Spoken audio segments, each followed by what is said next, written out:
بسم الله ما شاء الله لا يسوق الخير إلا الله بسم الله ما شاء الله لا يصرف السوء إلا الله بسم الله ما شاء الله ما كان من نعمة فمن الله بسم الله ما شاء الله لا حول ولا قوة إلا بالله العلي العظيم الحمد لله رب العالمين حمدا نشكره باللسان ونشكره بالجنان ونشكره بالأركان هي ثلاثة تكمل شكر الإنسان. Tiga syarat seseorang dikatakan sempurna bersyukur kepada Allah Tuhan semesta alam. Bersyukur dengan lisan, bersyukur dengan hati keyakinan, dan bersyukur dengan amal perbuatan. Allahumma salli ala Sayyidina Muhammad Al-Fatih lima ughliq wal khatim lima sabaq nasiril haqqi bil haqq wal hadi ila siratikal mustaqim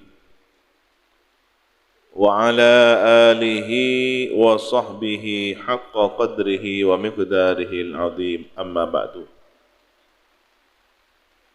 Yang kami ta'zimi, kami muliakan Ki Haji Imam Barmawi Burhan hafizahullahu ta'ala wa ra'ah wa mata'ana Allah bihayatih.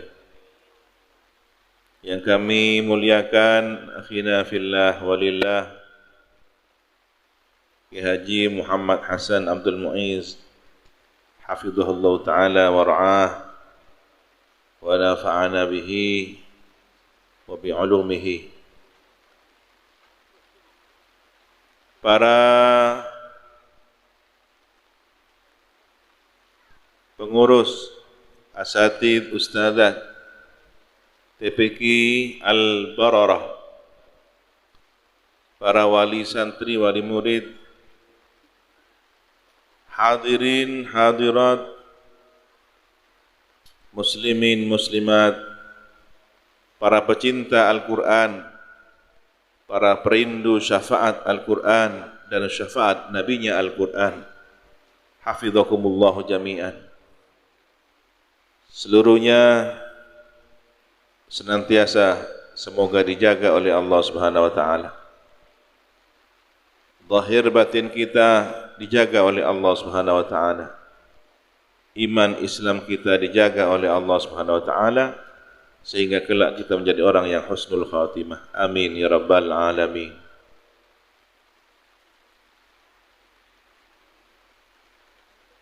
Para hadir,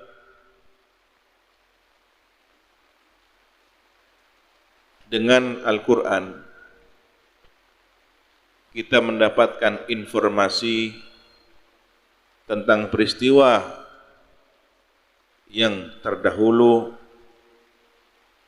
peristiwa hari ini, bahkan peristiwa yang akan datang. Di antara peristiwa yang terdahulu adalah peristiwa Isra Mi'raj. Sehingga dengan informasi yang disampaikan oleh Al-Quran, kita mengetahui bahwa baginda Nabi kita, Nabi Muhammad SAW, telah pernah mendapatkan suatu anugerah mukjizat yang hebat dan luar biasa, perjalanan Isra dan Mi'raj.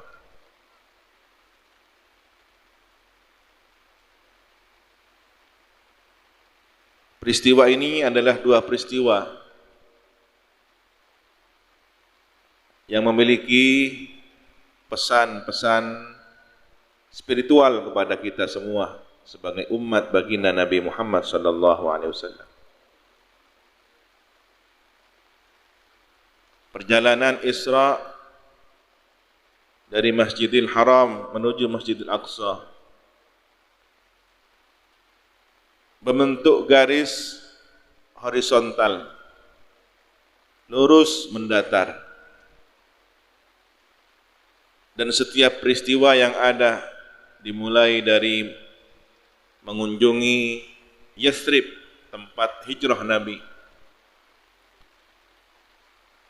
Bukit Tursina, tempat Nabi Musa menerima wahyu, Baitul Lahmin, tempat dilahirkannya Nabi Isa alaihissalam, dan Baitul Maqdis adalah perjalanan yang menunjukkan hubungan antar manusia, hubungan sosial. Bahkan di antara perjalanan Isra ini Nabi diperlihatkan peristiwa-peristiwa gaib. Di antaranya terlihat bagaimana ada orang diberi pilihan antara memakan daging yang segar, namun dia lebih memilih daging yang busuk, yang memiliki pesan makna. Orang yang sudah terikat hubungan suami dan istri, masih ada yang lebih memilih pilihan yang haram, perzinahan. Na'udzubillahi min dzalik. Nabi diperlihatkan ada seorang yang memikul kayu bakar, menumpuk-numpuk di pundaknya. Semakin banyak tumpukan itu, semakin terasa bebannya, dan terus dia melakukan menumpuk dan menumpuk kayu bakar di pundaknya. Nabi bertanya, pesan apakah dari peristiwa gaib ini? Malaikat Jibril menjelaskan bahwa ini adalah gambaran dari umat engkau ya Rasulullah yang senang gemar menumpuk-numpuk jabatan, sehingga dia tidak mampu melaksanakan amanah yang dibebankan. Nabi melihat ada seekor sapi jantan keluar dari lubang jarum dan ingin kembali masuk ke dalam lubang jarum tersebut, namun tak bisa memasukinya. Pesan dari peristiwa ini menunjukkan bahwa ada orang yang suka omong besar, suka berjanji-janji namun tak tepati, sehingga dia harus menelan ludahnya sendiri.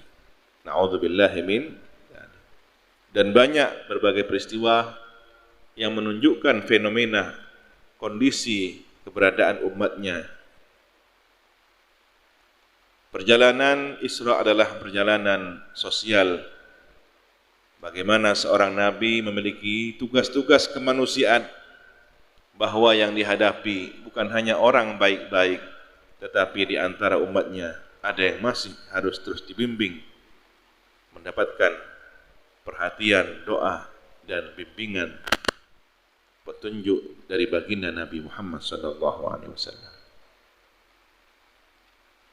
Perjalanan selanjutnya adalah Mi'raj, yang bila digambar adalah garis lurus ke atas, disebut juga garis vertikal. Perjalanan ini lebih menunjukkan perjalanan hubungan antara seorang hamba dengan Tuhannya, hubungan spiritual. Di dalam perjalanan Mi'raj ini, Nabi pun mengalami berbagai peristiwa. Di antara yang sangat dikenal adalah pertemuan dengan arwah para nabi. Di langit pertama berjumpa dengan Nabi Adam. Di langit kedua berjumpa dengan Nabi Yahya. Di samping Nabi Yahya ada Nabi Isa. Mengapa ada dua nabi di langit yang kedua? Karena kelak di akhir zaman Nabi Isa akan turun ke bumi untuk mendampingi perjuangan Imam Mahdi. Sehingga masih ada satu nabi yang tetap berada di langit yang kedua, yakni Nabi Yahya. Di langit yang ketiga ada Nabi Yusuf, langit keempat ada Nabi Idris, di langit yang kelima ada Nabi Nuh, Nabi Harun, kemudian di langit yang keenam ada Nabi Musa, dan di ketujuh ada Nabi Ibrahim alaihi wassalatu wassalam wa ala nabiyina alaihi salam. Sebagian ulama merenungkan apakah peristiwa ini menunjukkan pesan-pesan ruhani spiritual. Di antara yang tersampaikan adalah ketika seseorang ingin mencapai puncak kesuksesannya, puncak spiritualitasnya, Nabi naik menuju Sidratil Muntaha, mustawa raf-raf pertemuan agung bersama Rabbul Alamin, harus melalui tahapan-tahapan bertemu dengan orang-orang pilihan. Di langit yang pertama adalah simbol sosok orang tua. Nabi Adam adalah simbol orang tua. Maka orang yang ingin sukses, orang yang ingin mencapai puncak kesuksesannya, haruslah merawat hubungan yang baik dengan orang tuanya. Sepandai apapun Anda, sesukses apapun Anda, tampan, cantik, kaya raya, tetapi tidak baik hubungannya dengan orang tua, maka Anda adalah orang yang gagal dalam kehidupan dunia dan akhiratnya. Na'udzubillahi min. Di langit yang kedua ada sosok dua orang nabi yang disebut dalam Al-Quran sebagai anak-anak teladan. Berbakti kepada orang tuanya, mendoakan orang tuanya. Beliau adalah Nabi Yahya dan Nabi Isa. Maka tangga selanjutnya menuju kesuksesan adalah mencetak kader anak-anak yang saleh dan salihah. Sehebat apapun orang tua, tetapi gagal mengkader anaknya, maka dia tidak mampu melanjutkan kepemimpinannya. Maka beruntunglah di Taman Pendidikan Al-Quran ini Al-Bararah mencetak generasi Qurani, agar supaya tertanam di dalam hati anak-anak kita cahaya Al-Quran, nilai-nilai Al-Quran, akhlak Al-Quran, ajaran Al-Quran dalam kehidupan sehari-hari. Amin ya rabbal alamin. Dan beruntunglah setiap orang tua yang putra-putrinya menjadi generasi Qurani. Dengan satu harapan, anak-anak kita menjadi investasi akhirat kita, mendoakan kita. Siapa yang bisa menduga, boleh jadi tangan-tangan kecil mereka kelak pada hari kiamat yang akan menarik tangan kita menuju surga Allah. Amin ya rabbal alamin. Di langit yang ketiga ada Nabi Yusuf, Nabi yang terkenal dengan kisahnya, kisah perjalanan yang penuh dinamika, diuji dengan saudara-saudara kandungnya sendiri, saudara seayahnya sendiri, bagaimana menghadapi kebencian, kedengkian saudara seayahnya, dibuang ke sumur, dijual ke negeri Mesir, diuji dengan berbagai ujian, wanita, dipenjara, dan jabatan, sampai puncak kesuksesannya beliau terpilih menjadi Nabi dan Rasul, bahkan diberi kedudukan duniawi sebagai pemimpin tertinggi. Apakah beliau melupakan dan membenci saudara-saudaranya yang pernah menyakiti? Tidak. Justru di puncak kesuksesannya beliau memaafkan saudara-saudaranya. Catat dengan baik, orang yang ingin sukses adalah orang yang memaafkan, meskipun yang menyakiti adalah saudara terdekat kita. Dan sebagai sunnah orang berjuang, ujian itu adalah ujian dari orang terdekat. Catatan yang keempat, di langit yang keempat ada Nabi Idris, Nabi yang terkenal dengan wawasan keilmuannya, cendekia, ilmu berhitung, ilmu bertani, dan berbagai ilmu lainnya. Ini menunjukkan bahwa orang yang ingin sukses jangan hanya sebatas ilmu syariat, tapi perluas dengan ilmu-ilmu lainnya. Yang terpenting adalah ilmu itu mengantarkan seorang mencapai ridho Allah Subhanahu wa taala. Yang kelima adalah Nabi Harun dengan karakter halim, tidak mudah emosional, tidak mudah menyikapi sesuatu dengan kemarahan, santun, penyabar, penuh pertimbangan. Maka orang yang ingin sukses harus memiliki karakter seperti Nabi Harun. Dan berikutnya adalah di langit yang keenam Nabi Musa dengan ketegasannya terhadap syariat, berpegang teguh kepada aturan. Inilah sosok pemimpin yang diharapkan. Kemudian di puncak langit yang ketujuh ada simbol spiritualitas Nabi Ibrahim alaihissalam. Maka pemimpin yang sukses adalah pemimpin yang spiritualnya juga sukses. Semoga peristiwa Isra Mi'raj ini mengilhami kita semua. Dengan berkah Al-Quran, lahirlah generasi Qurani dalam kehidupan kita di masa yang akan datang. Orang tua akan segera tergantikan oleh kader-kader anaknya. Maka siapkanlah kader yang terbaik dengan bekal Al-Quran sebagai cahaya petunjuk kehidupan baik di dunia maupun kelak di akhirat. Quran akan datang pada hari kiamat sebagai pemberi syafaat. Quran akan menjadi cahaya bagi orang yang menjadi ahli Quran. Dan orang ketika ingin berdialog, berkomunikasi dengan Allah, makalah jadi ahli Quran. Sebagaimana orang yang ingin senantiasa berdialog, berkomunikasi dengan baginda Nabi, jadilah orang yang ahli hadis, karena setiap saatnya senantiasa membaca hadis Nabi. Yang terakhir, kami berharap TPQ ini sebagaimana sejarahnya terus mendapatkan kepercayaan dari masyarakat, terus berkembang. Alhamdulillah, tahun demi tahun keberkahan itu semakin nampak. Semoga menjadi cahaya dalam kehidupan kita, khususnya di masyarakat, desa, kerujukan, bahkan di Bondowoso dan di seluruh Indonesia. Amin ya rabbal alamin. Ala hadin niyah wa likulli niyatin salihah ila hadratin Nabi Mustafa Muhammadin sallallahu alaihi wasallam. Al-Fatihah. Bismillahirrahmanirrahim. Alhamdulillah. Iyyaka na'budu wa iyyaka nasta'in.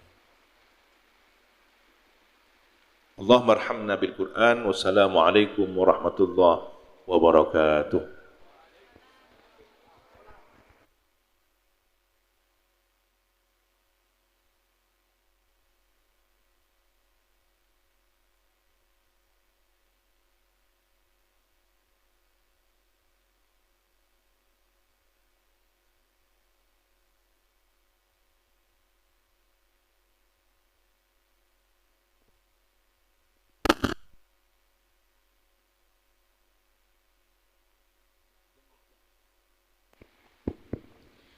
Demikianlah mau'izatul hasanah yang telah disampaikan oleh beliau.